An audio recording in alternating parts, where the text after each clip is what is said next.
Hello, brothers and sisters. I'm looking forward to sharing you some words out of Luke chapter 1. And we're going to look at an incredible couple that I believe helped change the world. In Luke chapter 1, 5 through 7, it says, "In the days of Herod, king of Judah, there was a priest named Zechariah of the division of Abijah. He had a wife from the daughters of Aaron, and her name was Elizabeth. And they were both righteous before God, walking blamelessly in all the commandments and statutes of the Lord. But they had no child, because Elizabeth was barren, and both were advanced in years." Let's set this in context, looking at the background. In the days of Herod, honestly, that means the times were evil. They were hard times. The nation of Israel was going through some really tough times. And you had this priest named Zechariah, and he had a wife named Elizabeth. And Luke says they both were righteous, both walking blamelessly in the commandments and statutes of the Lord. Even in tough times, there are people who are faithful to God's way. But they had no children, barren, and both were advanced in years. Honestly, I hate buts. Buts means something. Here is this great couple, but something is wrong. Something is missing in their lives. I think the text was showing us that they wanted children. I know we can relate to all this. Wanting to be disciples of Jesus, doing it His way, being faithful in all areas. But we're living in hard times.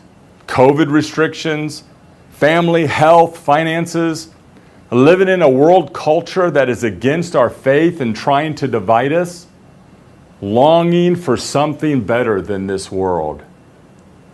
But Zechariah continues to serve. Let's pick it up in Luke chapter 1, verse 8. "Now while he was serving as a priest before God, when his division was on duty, according to the custom of the priesthood, he was chosen by lot to enter the temple of the Lord and burn incense. And the whole multitude of the people were praying outside at the hour of incense. And there appeared to him an angel of the Lord, standing at his right side at the altar of incense. And Zechariah was troubled when he saw him, and fear fell upon him. But the angel said to him, 'Do not be afraid, Zechariah, for your prayers have been heard, and your wife Elizabeth will bear you a son, and you shall call his name John. And you will have joy and gladness, and many people will rejoice at his birth, for he will be great before the Lord. And he must not drink wine or strong drink, and he will be filled with the Holy Spirit, even from his mother's womb. And he will turn many of the children of Israel to the Lord their God, and he will go before him in the spirit and power of Elijah, to turn the hearts of the fathers to the children, and the disobedient to the wisdom of the just, to make ready for the Lord a people prepared." You know, this is so pregnant with theological thought. Here's Zechariah. He's still serving, still praying, still being faithful, and he is heard. You have Gabriel, the angel of the Lord. "Do not be afraid. You will have a son, and you will have joy and gladness, and many will rejoice at him."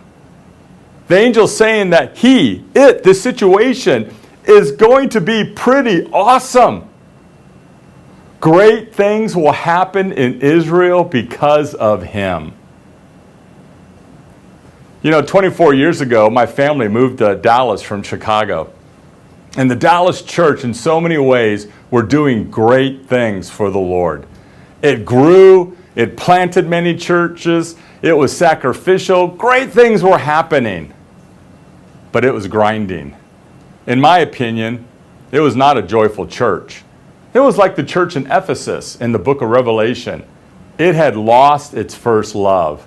Obedient, but not loving.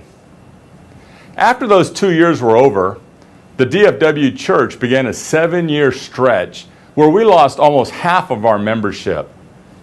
It, as a body, had lost its faith. Let's look at Luke chapter 1, verse 18. And Zechariah said to the angel, "How shall I know this? For I am an old man, and my wife is advanced in years." And the angel answered him, "I am Gabriel. I stand in the presence of God, and I was sent to you, and to bring you this good news. And behold, you will be silent and unable to speak until the day that these things take place, because you did not believe my words, which will be fulfilled in their time." And the people were waiting for Zechariah. And when they were wondering at his delay in the temple, and when he came out, he was unable to speak to them. And they realized that he had seen a vision in the temple. And he kept making signs to them and remained muted. I could just imagine this. He couldn't communicate. Zechariah is still serving. He's still praying. He's still being faithful. And he is heard. But I love the Bible. It is honest about with what we struggle with. It doesn't cover over our problems with sugarcoating, making things not as bad as they really are. Zechariah is troubled. Fear fell upon him, but he doubted. He questioned God's faithfulness in his fear. I can just imagine the scene. Zechariah, troubled, fearful, faithless, engaging Gabriel, who daily stands in the presence of God. And Gabriel saying, "I was sent to you and bring you good news." The angel's probably thinking, "You're a priest. You know about Abraham and Sarah, their story. You know about God and his faithfulness, and you question it?" Personally, I think Gabriel took things into his own hands and said, "Because of your faithlessness, you're going to be silent." Picture Zechariah coming out of the temple, unable to talk after that dialogue. You know, during those tough years in the Dallas church, many doubted God's faithfulness. I remember clearly the frustration, hurt of many incredible disciples who did not quit, did not move away. They saw great things before. They wanted to see great things again, but they struggled with their faithlessness. Luke chapter 1, verse 57, it continues. Now the time came for Elizabeth to give birth, and she bore a son. And her neighbors and relatives heard that the Lord had shown great mercy to her, and they rejoiced with her. And on the 8th day they came to circumcise the child.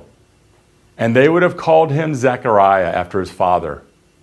But his mother answered, "No, he shall be called John." And they said to her, "None of your relatives is called by this name." And they made signs to the father, inquiring what he wanted him to be called. And he asked for a writing tablet and wrote, "His name is John." And they all wondered. And immediately his mouth was open and his tongue loosed, and he spoke, blessing God. And fear came on all their neighbors. And all these things were talked about through all the hill country of Judah. And all who heard them laid up in their hearts, saying, "What then will this child be?"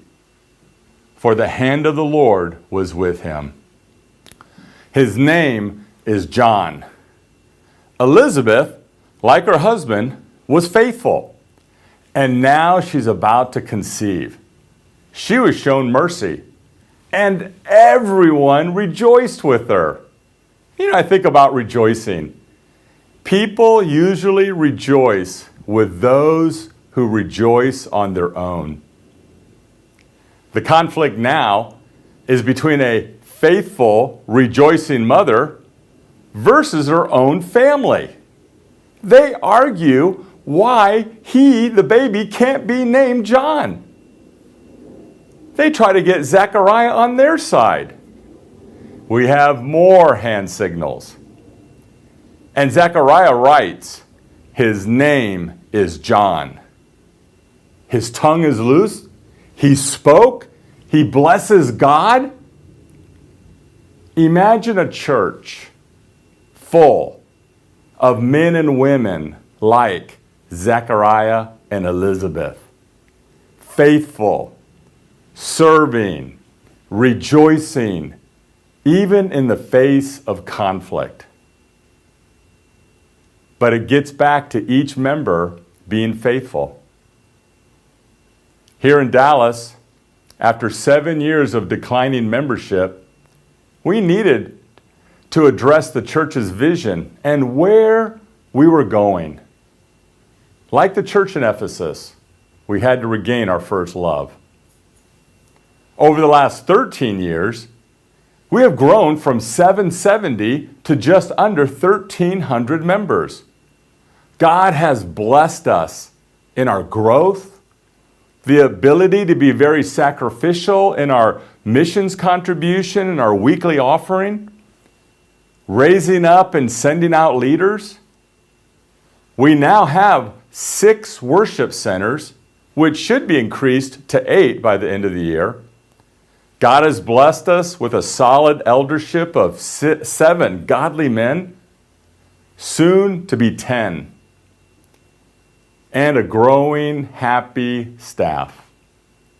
But it all gets back to each member being a disciple of Jesus. Remember, Zechariah and Elizabeth were both righteous and blameless in all the commandments and statutes. Does this mean that they never made mistakes? No, it doesn't. I'm quite sure they made plenty of mistakes. But they were committed to doing it God's way and not theirs. So Zechariah continued to serve.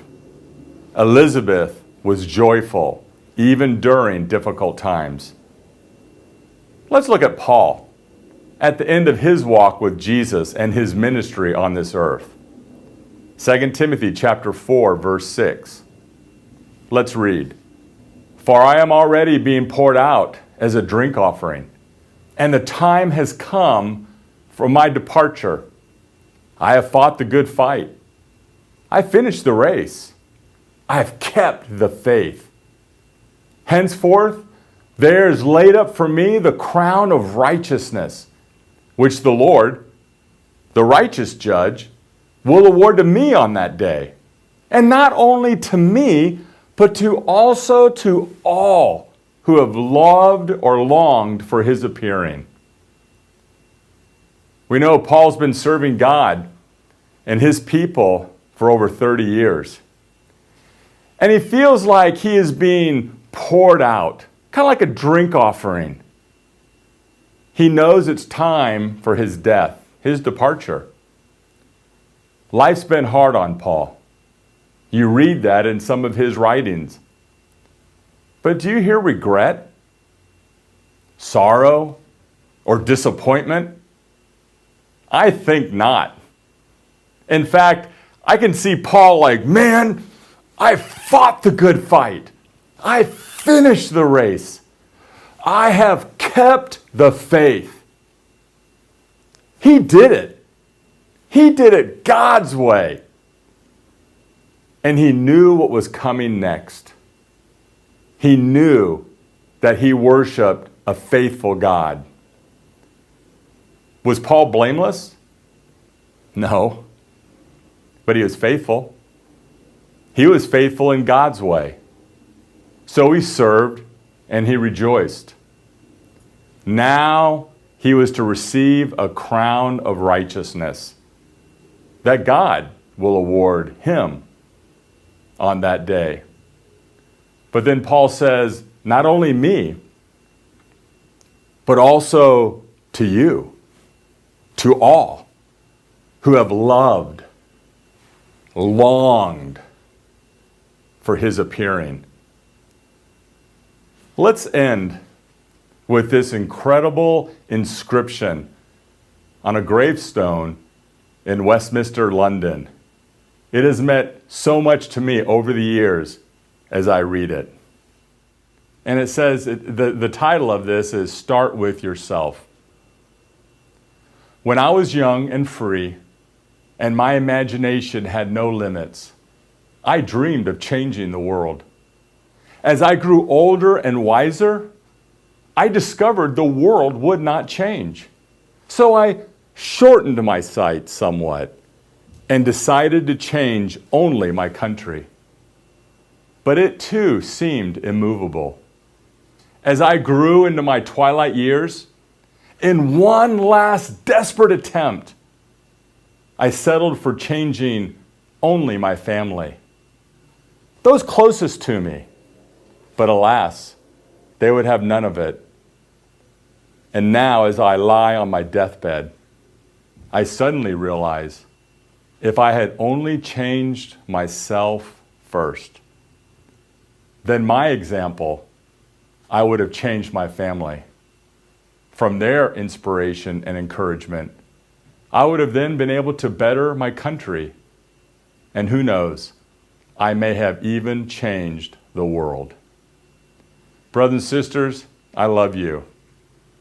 I remember when I first became a disciple, it was all about changing the world, turning the world upside down. And it begins with us. It begins with us loving God's word, being joyful, walking in his light. Then our church will be faithful, and we'll make an impact in our families, in our nation, and perhaps even someday the world. I love you. Thank you for your time and being able to share with you.